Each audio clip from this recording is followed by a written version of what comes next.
welcome to What's the Bob with Miss Harrison's class. Class, could you please say hi for me? Hello. Very good. And today we're talking about the fundamental counting principle. Who wants to tell me what that is? Natalie.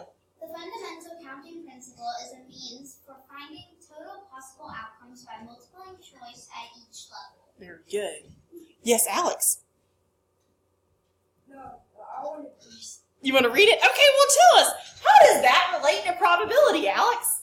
Replicating things what you think might happen, and when you figure out how many outcomes you have. That's a fundamental counting principle. Very good. So the fundamental counting principle is all about outcomes. Everybody say, it's all about the outcome. It's all about the outcome. And so is the fundamental counting principle. Very good. Oh, sorry. Yeah. Good. Okay, so here's one example. All right? This was Miss Harrison's example. Who wants to talk it out for us? Okay.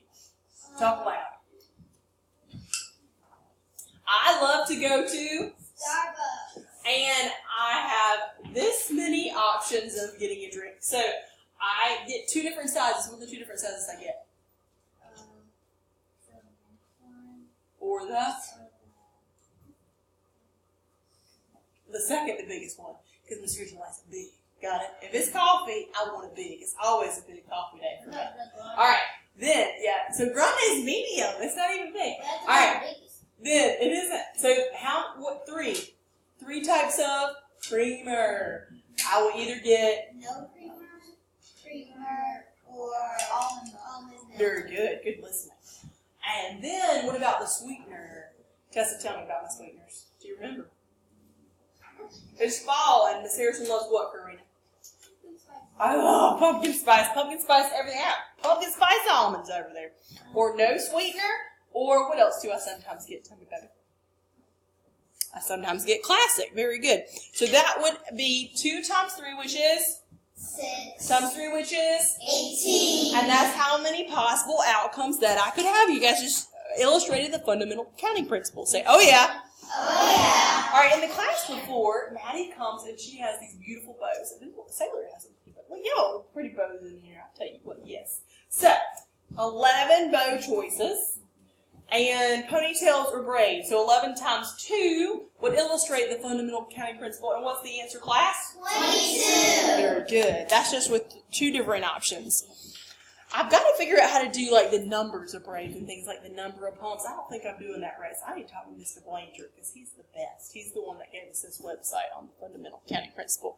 All right. So I met with Mr. Alex today, and we talked about the possibilities for carving a what? Pumpkin. Very good. So 3 stands for the types of Mouth. Good. 2 stands for the types of Nose. and 4 stands for the types of Eyes. And I'm not talking about glasses here, right? We said we could have like a triangle eyes, circle eyes, cackly eyes, Creepy eye. creepy eyes. That's 4 different types, right? And then what in the world did she write 100 down for? Silly Miss Harrison. Pumpkin types. There's Jack B. Little. There's golden yellow. There's baseball. there's all different types. I read a book to think about pumpkins. So when we multiply all these, 3 times 2 is 6 times 4 is 24. times 100 is 2,400. and that is the what? Fundamental. Principle. Very good. Yes, Faustino? Don't forget about the pumpkins. You can make things out of that. Yes, you could. Very good. All right. So